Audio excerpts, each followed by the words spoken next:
Jean-Philippe Motonde, bonjour. Bonjour mon cher Guy Samuel, je suis ravi de t'avoir aujourd'hui.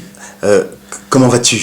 Ben ça va, toujours très occupé, en train de faire plein de choses. Okay. Donc c'est vrai que, bon, là je suis en train de préparer un départ au Canada. D'accord. Mais bon, là il y a vraiment beaucoup de choses. D'ailleurs cette semaine-ci, on commence la deuxième semaine de la culture kamite. Mais ça parle de quoi cette culture? Alors, cette semaine de la semaine de la culture kamite, en fait, c'est un concept. C'est-à-dire que déjà, il y a cette démarche de réflexion que nous avons basée sur le socle de l'afrocentricité.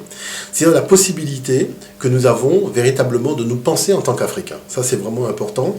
Et pas n'importe quel Africain, le kamite en particulier. C'est-à-dire celui qui prend véritablement comme base de réflexion, tout simplement, le savoir et les acquis de ses aînés le plus lointain. C'est ça qui est important. Et cette semaine de la culture kamite, en fait, c'est une prise de conscience qu'on essaye tout simplement d'instaurer au sein de la communauté. C'est-à-dire que on s'aperçoit que, généralement, on nous dit il y a beaucoup de problèmes dans le monde noir, de racisme, de discrimination, de problèmes au niveau de l'embauche.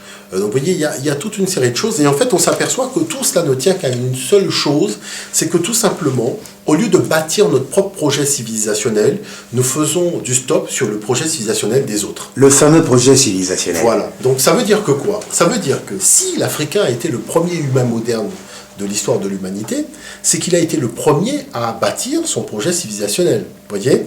Et à cette époque-là, les Africains ne se plaignaient pas de racisme, de discrimination, de quoi que ce soit. Bon. Comment on en est arrivé là? Parce que c'est quand même extraordinaire de voir que quand vous discutez finalement avec les autres communautés, les gens ne parlent pas spécialement de ce genre de choses. Parce qu'ils sont occupés à bâtir leur projet civilisationnel. Voyez? Donc ça veut dire quoi? Ça veut dire qu'aujourd'hui, nous avons des savoir-faire, nous avons des acquis, nous avons donc des sciences qui sont des sciences qui ont été expérimentées, prouvées, attestées par nos grands-mères, nos grands-pères par exemple, qui sont véritablement des postes économiques. Et je prends un exemple. Vous allez dans une pharmacie aujourd'hui, vous avez des crèmes pour la peau. Mais ces crèmes pour la peau sont essentiellement pour les peaux occidentales. Avec ce phénomène de mondialisation, on en est finalement arrivé à prendre une crème qui a été faite pour une peau occidentale et à l'utiliser sur une peau kamite. Et en pensant que finalement, cette crème-là allait nous permettre finalement d'avoir les mêmes résultats que le résultat qu'a la femme occidentale. On s'aperçoit que si le résultat on l'a à court terme, le problème c'est qu'à moyen à long terme, on a un résultat qui est finalement assez décevant. C'est-à-dire qu'on s'aperçoit que, par exemple, nous on a une peau qui doit être pas trop sèche, alors que vous avez des crèmes qui ont plutôt tendance à assécher quand même les peaux. Et je dirais la qualité de la peau noire en termes de la vitamine qui a besoin d'un certain nombre d'éléments, ces crèmes-là ne comportent pas les éléments dont nous avons besoin naturellement pour pouvoir donc, nous sentir à l'aise. Et la chose qui est extraordinaire, c'est que nos grands-mères mettaient des crèmes. Mais ce n'était pas les crèmes Nivea, ce n'était pas ces crèmes-là. Et je n'ai jamais vu une grand-mère se plaindre du résultat qu'elle a obtenu avec la crème. La chose qu'il y a, c'est que la matière première qui était dans cette crème, ce n'était pas la crème Nivea. Donc la question que je me pose est la suivante. Si nous avions utilisé le savoir-faire de nos grands-mères et que nous avions bâti notre propre gamme de produits, développé des savoir-faire, des formations, de l'expertise, des laboratoires basés sur nos savoir-faire à nous, est-ce que vous pensez que la possibilité de souffrir du racisme ou de la discrimination serait possible? Parce que pour pouvoir utiliser le produit, à la base, il faut déjà avoir la peau noire. Bon, pour pouvoir expliquer l'efficacité de cette crème, il faut l'avoir déjà expérimenté. Donc la discrimination va s'installer où? Le racisme va pouvoir s'installer où? Parce que tout simplement, à partir du moment où on a bâti son projet civilisationnel, à partir des acquis et de l'expérience intellectuelle de nos aînés, vous faites voler en éclats toute possibilité d'être discriminé et compagnie. Moi, je prends un exemple des discussions que j'ai avec certains Chinois. On discutait avec des jeunes de la spécificité, par exemple, des Chinois dans l'Hexagone. On a été discuter avec un monsieur, et les jeunes lui disaient, mais est-ce que vous attendez, par exemple, un Martin Luther King chinois pour revendiquer un peu plus, par exemple, votre présence à la télévision et compagnie?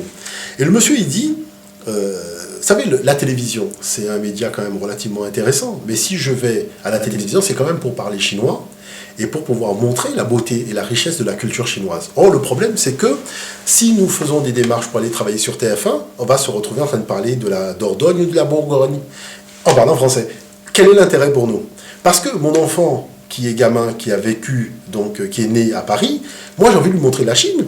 J'ai envie de lui montrer le patrimoine dont il fait partie. Or, le fait d'être sur TF1 ne me permet pas de le faire. Donc je préfère carrément monter ma chaîne de télévision et lui montrer, voilà la richesse, la beauté, voilà nos postes économiques, voilà ce que nous avons fait, voilà notre histoire, voilà nos anciens rois, voilà notre patrimoine, et lui permettre finalement d'être l'ambassadeur véritablement de cette culture, de ce patrimoine, de cette histoire. Et c'est là où vous voyez la différence qu'il y a dans la démarche qu'on a. Nous, on est dans une démarche... Est-ce que vous faites allusion là à la chaîne de télévision Canal 3 Monde ou pas? Alors, je dirais la chaîne de télévision Canal 3 Monde, qui est le projet qu'on a monté en partenariat avec des investisseurs qui viennent du continent, c'est justement de mettre en avant cette Afrique, c'est-à-dire d'avoir cette même réflexion. Le problème, c'est pas d'être à la télévision. Le problème, c'est d'y être pour faire quoi? Pour parler de qui? C'est-à-dire, si c'est pour parler des autres, ça ne nous intéresse pas. Nous voulons qu'on parle de nous, parce que quand même dans les médias, on voit bien que les possibilités d'expression sont relativement, je dirais, faibles. Donc on a besoin de médias pour nous mettre en avant. Pas des médias qui vont toujours parler des mêmes choses, de la culture, de la musique. Quand je dis la culture musicale, des danses de si. C'est important, mais ça ne doit pas occuper quand même 80% de la plage de diffusion de médias. Nous avons des choses importantes, donc il nous faut parler. On a quand même des choses importantes qui se passent dans le monde aujourd'hui, on le voit. Donc il faut qu'on ait non seulement la possibilité de montrer à un jeune, voilà notre patrimoine, voilà nos savoir-faire, voilà de quoi tu es l'ambassadeur, et donner une image positive à ce continent. Vous savez, les jeunes aujourd'hui, quand je discute avec eux, ils ont une image mais extrêmement négative de tout ce qui reflète le monde noir d'une façon générale. Et ça, c'est relativement grave. Donc la fameuse semaine de la culture kamite, c'est tout simplement dire aux gens, en fait, vous vivez dans un monde virtuel. Ce monde virtuel, qui l'a conçu pour vous? Jules Ferry.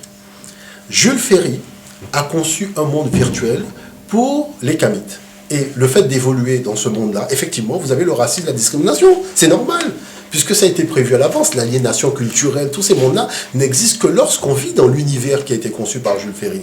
Mais à partir du moment où on sort de cet univers, on va dans une autre galaxie, qui est la galaxie Kamite, vous êtes, je dirais, constructeur du savoir. Vous êtes à l'origine de la base du système de réflexion. Et là, quand on est à l'origine de la base du système de réflexion, on se dit, mais c'est quand même extraordinaire de voir que ma grand-mère utilisait une crème qu'elle faisait à partir de l'huile carapate. Comment j'en suis arrivé à utiliser l'univers? Parce que le Nivea ne correspond en rien, pour moi, en termes de poste économique. Quel jeune a la possibilité de s'investir, commercialement parlant, dans un savoir-faire traditionnel aujourd'hui? Donc, il faut tout simplement tenir le langage de la vérité. C'est dire aux jeunes, écoutez, il y a une erreur qui a été faite par les aînés. Et c'est cette question-là qui a été posée justement à la dynamique américaine, quand il y avait les Martin Luther King. Il disait l'intégration c'est bien, mais l'intégration c'est pas pour autant perdre notre dimension africaine. Parce que les Chinois ne la perdent pas, les Indiens ne la perdent pas, les Pakistanais ne la perdent pas, les Mexicains arrivent aux États-Unis, ils parlent espagnol. Pourquoi nous serions les seuls à perdre tout? Et finalement à nous tellement perdre tout qu'on finit par se perdre soi-même. Et à être en train de faire la queue pour le RMI, en train de faire la queue pour le RSA, en train de faire la queue. Donc, ça veut dire qu'à un moment, il faut changer de système de réflexion.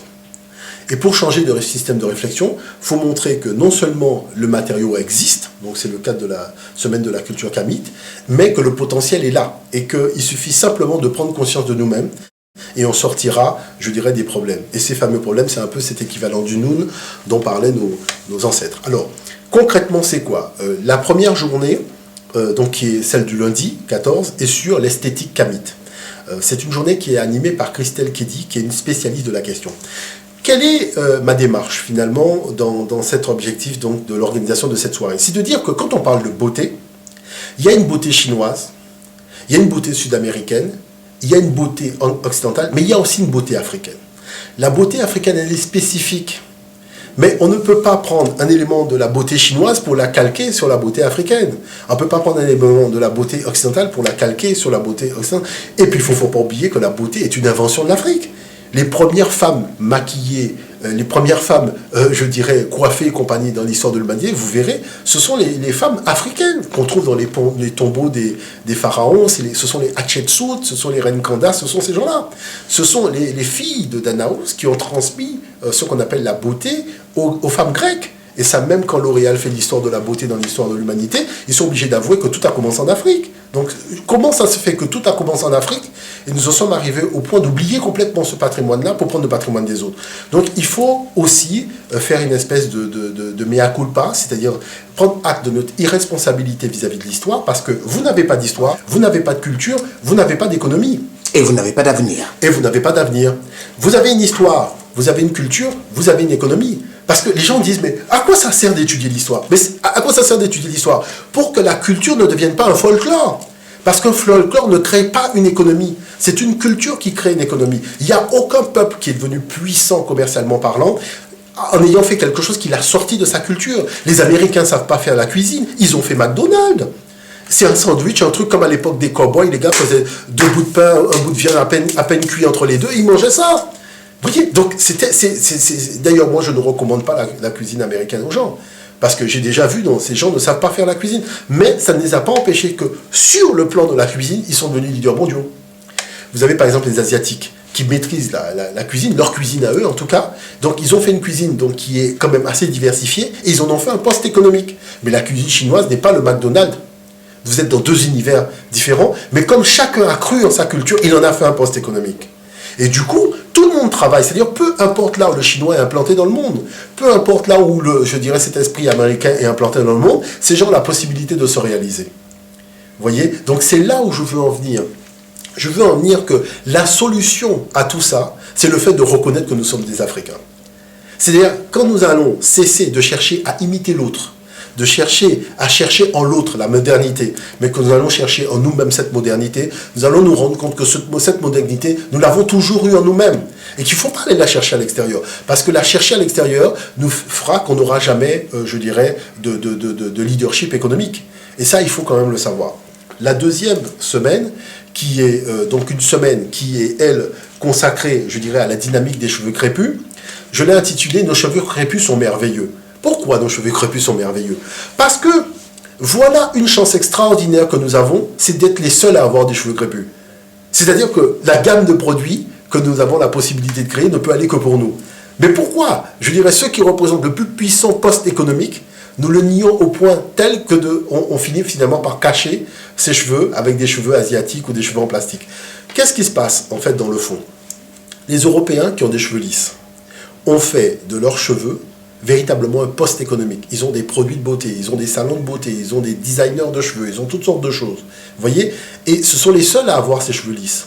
Donc, il se passe un phénomène extraordinaire, c'est-à-dire ceux qui n'ont pas les cheveux lisses, essayent de les avoir par tous les moyens, même par des moyens extraordinaires. Vous voyez? Moi, je pense que c'est finalement nuire à nos intérêts économiques que de perdre un savoir-faire traditionnel, parce que nos grands-mères avaient une dextérité et des savoir-faire extraordinaires pour pouvoir s'occuper de ces cheveux, mais il y avait aussi des produits qu'elles utilisaient qui permettaient d'avoir un assouplissement extraordinaire. Et ces produits-là, plutôt que d'aller prendre des trucs qui viennent de l'extérieur, nous devrions nous interroger sur comment ça se fait qu'on nous montre des photos de peuples à l'intérieur des terres qui ont des cheveux admirables. Il n'y a pas de problème de gens qui perdent leurs cheveux, les femmes ont les cheveux longs, mais il faut quand même se rendre compte d'un certain nombre de choses. Donc c'est pour ça que j'ai demandé là à Gillette Lewatt, qui est un cabinet spécialisé là-dessus, au niveau des soins, de venir vraiment mettre en valeur ce savoir-faire de l'Afrique et de la Caraïbe, et de montrer que nous avons la chance extraordinaire d'avoir des cheveux crépus. Et que nous avons encore une deuxième chose, c'est une nature extraordinaire qui nous a donné des produits fabuleux pour pouvoir prendre soin de ses cheveux. Et que cette nature et cette spécificité, c'est un super poste économique qui permettrait aux Noirs de se réaliser partout où ils sont à travers le monde. Tout simplement parce que le savoir-faire des tresses et compagnie viendrait du cœur de nos régions d'origine. Le savoir-faire au niveau des produits viendrait du cœur de nos régions d'origine. Tout ça serait modélisé et la diaspora pourrait utiliser donc, ces produits en créant des salons, en créant de l'activité économique. Bon, maintenant je vous pose la question, comment peut-on être discriminé lorsque la base concerne le cheveu crépus? Il faut déjà avoir le cheveu crépus pour être dans ce milieu-là. Est-ce que vous voyez ce que je veux dire? Donc la possibilité d'être discriminé ou de faire... C'est nul. C'est-à-dire c'est un truc qui a disparu. Bon. Prenons le cas maintenant du mercredi qui est bâti par Dombi Fakoli sur l'hommage à la femme noire, dont la thématique c'est Femme noire, rappelle-toi. Bon. La beauté est une invention de l'Afrique. Le statut de la femme en tant qu'égale de l'homme, en tant que complémentarité, c'est-à-dire la femme qui est reine, la femme qui est chef des armées, la femme qui gère, par exemple Narmer, son premier ministre était une femme, Narmer qui est le fameux roi qui a unifié la haute et la basse Égypte. C'est-à-dire que ce soin, ce design, mais regardez quand même les fresques murales de nos ancêtres, même dans le Sahara, je peux vous montrer dans le Sahara, sur les murs, les vêtements que les femmes portent, mais ça dépasse votre... Mais je dis, mais comment ça se fait que les gens portaient des vêtements aussi modernes? Et c'est des graffitis sur les murs du Sahara, là, Tassili et compagnie. Mais on est impressionné. Voyez, donc ça montre bien qu'il y a un savoir-faire extraordinaire et que nous devons être conscients que nous sommes porteurs d'un génie africain dans le domaine de la mode. Et c'est ce génie-là qui doit être à la base de notre prêt-à-porter. Le prêt-à-porter, c'est pas aller copier l'autre dans ce qu'ils font. D'autant plus que le corps africain est spécifique. Il y a la cambrure au niveau des reins, il y a un certain nombre de choses qu'il faut qu'un vêtement, vous imaginez, un vêtement taillé pour une femme chinoise, vous pensez que ça va aller avec une femme africaine? Donc vous voyez bien qu'il y a un problème. Un vêtement qui a été taillé pour une femme occidentale, ça ne peut pas aller à une femme africaine, il faut quand même être sérieux. Je sais que la mondialisation parle de mondialiser l'économie, de faire en sorte que tout le monde porte les bons vêtements et compagnie. Mais la morphologie du corps ne le permet pas. Et ça, les femmes, je discute avec les jeunes filles, elles-mêmes elles me disent, mais les pantalons jeans ne le vont pas. Donc il y a quand même les trucs taille basse, on voit bien qu'il y a un certain nombre de soucis qui fait que les jeunes filles, quand elles cherchent certains vêtements, elles sont obligées d'essayer plusieurs vêtements pour trouver ce qui convient à la cambrure au niveau du rein. Donc, on voit bien au niveau des reins. Donc, on voit bien qu'il y a une problématique quand même spécifique à ce niveau-là. La journée, maintenant, du jeudi, on a voulu, alors je vais vous dire ça très simplement, voilà. Il y a une chose qui est extraordinaire, donc là, c'est Aline Tacite qui va s'occuper de cette soirée, toujours de 18h à 21h au 18 rue Armand Carrel. C'est la particularité des locks. Alors, il y a un mot qu'on a toujours utilisé qui est le mot dreadlocks. Si vous regardez le mot dread, mais c'est un mot extrêmement négatif. C'est pratiquement les cheveux du diable quand on dit dreadlocks. Voyez? Donc, comment on en est arrivé à prendre un mot, comme on en parlait d'ailleurs avec Aline Tacite, qui était le mot utilisé par les négriers pour déprécier la nature des cheveux crépus africains, on en est finalement arrivé à utiliser ce mot-là. Donc, c'est pour ça qu'il faut voir que, vous savez, il y a des pharaons, quand vous allez au musée du Caire, vous avez des pharaons qui ont des locks, mais majestueuses, des choses extraordinaires. Donc il faut sortir de la disquette de Jules Ferry, qui nous a dit que ça, c'est dread, c'est-à-dire c'est négatif, c'est le diable. Il faut voir que c'est une coiffure princière, mais qui requiert des soins particuliers et un savoir-faire particulier. Et c'est de cela dont nous allons parler véritablement le jeudi 17 et le vendredi 18. Le rendez-vous sera avec Aïssata Tonkara, donc du magasin Ethnic Concept à Châtelet-Les-Halles, qui, elle, va parler justement des arômes et des senteurs kamites. C'est-à-dire que les femmes avaient des parfums, avaient des senteurs particulières, vous voyez, toutes ces choses-là qui permettaient justement d'énergétiser positivement l'aura d'un individu. Avec naturellement la magie des turbans, parce que nouer un turban, ça requiert quand même un certain savoir-faire. Il y a des petits secrets qu'on ignore des fois, et c'est bien d'avoir quand même le point de vue d'une professionnelle qui va expliquer comment ça se passe. Donc tous ces ateliers se terminent par des travaux pratiques qui permettent aux femmes finalement de voir comment les choses fonctionnent et de découvrir des secrets qu'elles ne connaissaient pas. Donc vous voyez, qu'est-ce que je veux dire par là? Je veux dire par là que, en fait, toute la base d'une économie qui permet à un peuple d'exister, nous l'avons dans le cadre de cette semaine kamique, si on prend que la thématique, par exemple, de la beauté. On aura l'occasion de faire, par exemple, des semaines de la culture tamite sur l'éducation. On changera de thème. Mais en tout cas, sur cette dimension de la beauté, nous voulons simplement lancer comme message aux jeunes générations. Voilà le fond de la réalité. Si nous sortons de la disquette de Jules Ferry, qui nous dit, voilà, que nous sommes métissés, nous sommes, enfin, un brouillard extraordinaire, auquel personne n'y croit en réalité. D'accord? Parce que je tiens quand même à rappeler que moi, quand je voyage à travers le monde, je vois les ordinateurs qui parlent toutes les langues de la planète. Il y a des ordinateurs où on peut écrire en arabe, des ordinateurs où on peut écrire en japonais, des ordinateurs où on peut écrire en chinois, on peut écrire en anglais, on peut écrire en allemand, on peut écrire en espagnol, on peut écrire en portugais, blablabla. Mais où sont les ordinateurs qui nous permettent d'écrire les langues africaines? Voilà la réalité. Parce que la technicité aussi doit être colonisée. C'est-à-dire il faut que nous ayons aussi une démarche de colonisation de la technicité. Le chinois, quand il prend quelque chose, il colonise à la sauce chinoise. Donc il faut aussi qu'on ait cet esprit de colonisation pour faciliter l'appropriation aussi de la chose. Pour faire en sorte que cette chose-là ne soit pas vue comme la chose de l'autre, mais que ça fasse partie véritablement de notre environnement. Surtout qu'on a été à la base des mathématiques et les matériaux qu'il y a dans l'ordinateur, on sait très bien que les matériaux viennent de chez nous. Bon. Donc, ça veut dire que la formation s'entend par une technicité et une culture. 50% de technicité, 50% de culture. Si nous prenons 50% de la technicité, nous mettons notre culture, nous aurons la possibilité de faire émerger véritablement un monde kamite. Alors, si j'avais un message à dire aux jeunes, finalement, qu'est-ce que je dirais? Je dirais que la possibilité d'exister en dehors de ce que l'on est, c'est une impossibilité mathématique. La première de toutes les connaissances, c'est la connaissance de soi-même, c'est-à-dire de son génie intellectuel, de son génie culturel, de son génie scientifique.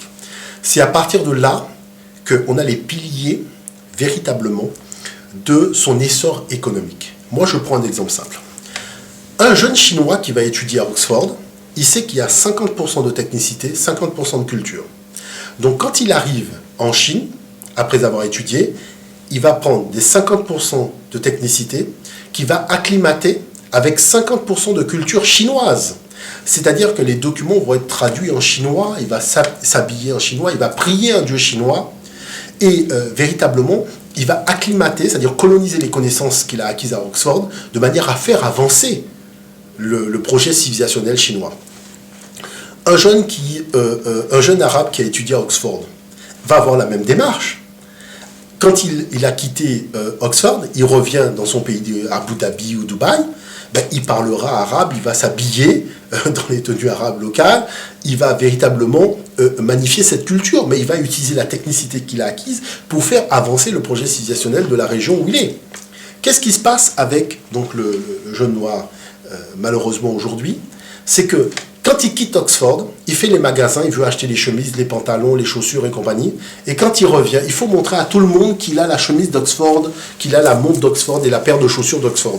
Le problème, c'est qu'au lieu d'utiliser la technicité d'Oxford pour pouvoir faire des chemises chez lui, faire des paires de chaussures, à partir du savoir-faire ancestral qu'il avait, hein, qui sort de la disquette de Jules Ferry, qui lui fait croire que les gens marchaient pieds nus, les gens avaient des paires de chaussures, il suffit d'aller dans les musées. Eh bien, qu'est-ce qui se passe? Il va vouloir acheter une paire de chaussures d'Oxford, quitte à la commander par Internet, plutôt que d'utiliser le savoir-faire local, vu qu'il a la technicité, de manière à créer un poste économique à partir d'un savoir-faire, un background culturel qu'il a, pour faire en sorte que dorénavant, on puisse créer une alternative, c'est-à-dire un choix nouveau dans la gamme des paires de chaussures qui seront mises à disposition à travers le monde, c'est-à-dire développer un savoir-faire qu'il avait de par sa tradition et moderniser ce savoir-faire pour en faire un poste économique. Voilà le fond du problème. Le fond du problème est relativement simple. Tout autant qu'on fonctionnera en faisant du stop sur le projet civilisationnel des autres, nous aurons plein de problèmes, parce que les autres vont toujours nous mettre à un endroit extrêmement négatif. À partir du moment où nous prenons le temps d'œuvrer pour notre projet civilisationnel, il y a plein de choses qui vont disparaître. C'est-à-dire, beaucoup de choses vont totalement disparaître. Tous ces problèmes de discrimination, de racisme et compagnie, ça va totalement disparaître, tout simplement parce qu'on aura un projet. Sans projet, vous n'existez pas. Et je vais vous dire le plus grand de tous les secrets. Pour avoir un projet civilisationnel, il faut avoir une vision spécifique du divin. Ce n'est pas en priant les dieux extra-africains que vous donnez la chance de comprendre quelle est la nature du projet civilisationnel africain. L'Afrique a été initiatrice dans le domaine de la religion, dans le domaine du sacré, dans le domaine de la tradition spirituelle. Il faut étudier, retourner, je dirais, réouvrir les livres pour pouvoir comprendre comment nos ancêtres fonctionnaient à l'époque où ils avaient leur propre projet civilisationnel. Moi, je vous prends un exemple. Quand nous disons Kamit, Kamit est un mot qui correspond à l'univers civilisationnel de nos ancêtres. Mais aujourd'hui, vous allez dire africain. Mais africain, ça vient des Romains. Ça vient... Est-ce que vous voyez ce que je veux dire? C'est-à-dire les termes que vous allez utiliser. Nègre, noir. Nègre, noir, tous ces termes-là ne viennent pas du projet civilisationnel africain. C'est-à-dire du projet civilisationnel Kamit. Du projet civilisationnel des Hanou, des Remetou, des Bantous d'autrefois. Parce que eux, ils avaient une terminologie qui correspondait à leur projet civilisationnel. Il y avait... Quand les Indiens ont quitté l'Amérique du Sud pour venir aux Antilles, ils avaient leur projet civilisationnel. C'est pour ça que vous avez des Karukera, des Madinina. C'est-à-dire les noms correspondent à un univers civilisationnel et à un projet. Vous voulez dire que tout à l'heure, quand je vous ai dit bonjour Jean-Philippe, j'aurais plutôt dû vous dire Hotep. Voilà. Hotep, ça correspond à notre univers civilisationnel, à notre projet civilisationnel. Vous voyagez à travers le monde, il y en a qui vous disent shalom, d'autres vous disent salam alaikum, enfin chacun a la façon de faire. Mais nous ne pouvons pas prendre la façon de faire de quelqu'un d'autre et faire comme si nos ancêtres n'en avaient pas. C'est ça le fond du truc. Parce que quand on fait ça, on nuit à sa possibilité de pouvoir se créer une base économique pour pouvoir émerger. L'histoire forte permet d'avoir une culture forte, permet d'avoir une économie forte. À partir du moment où vous n'êtes pas convaincu de la puissance de votre histoire, vous allez transformer votre culture en folklore. Donc le folklore, c'est quoi? C'est le fait de prendre une feuille de papier, de demander une subvention à la mairie ou au conseil général pour faire une activité. Vous voyez ce que je veux dire? C'est ça le folklore, parce que vous êtes là pour amuser la galerie. Mais de ça, il n'y aura pas de poste économique qui sera créé. La culture, les Américains ne savent pas faire la cuisine. Ils font McDonald's. C'est voilà comment ils transforment un élément culturel qui est pourtant une déficience chez eux en un immense poste économique mondial. Vous voyez? Le tout, c'est pas d'avoir une culture forte ou une culture faible. Le tout, c'est de croire en sa culture. Et parce qu'on croit en sa culture, on aura une économie. Voilà clairement le fond de la chose. Tout le reste n'est que plaisanterie. Et ça, vous allez demander à une mère. Mais quand vous parlez de l'histoire des Noirs à vos enfants, vous parlez de quoi? Je leur mets du coupé-décalé et du zouk et je leur montre 2-3 pas de danse. Vous voyez l'affaire? Et ce que je vous dis là, c'est des choses que j'ai lues dans les magazines, hein, c'est pas des choses que j'ai inventées. Hein. C'est-à-dire, on demande à une maman, hein, la télévision française, les médias français, demande à une maman, mais sur le plan de la culture, qu'est-ce que vous transmettez à l'enfant au niveau de l'histoire? Elle dit, elle met de la musique zouk, elle met de la musique coupé-décalé et elle apprend aux enfants des pas de danse. Je ne sais pas si vous vous rendez compte, c'est ça, apprendre à un enfant son histoire et sa culture. Non, quand même, il faut être sérieux. Donc, à partir de là, qu'est-ce qui va se passer? Il va se passer que vous allez faire de ça une économie comment?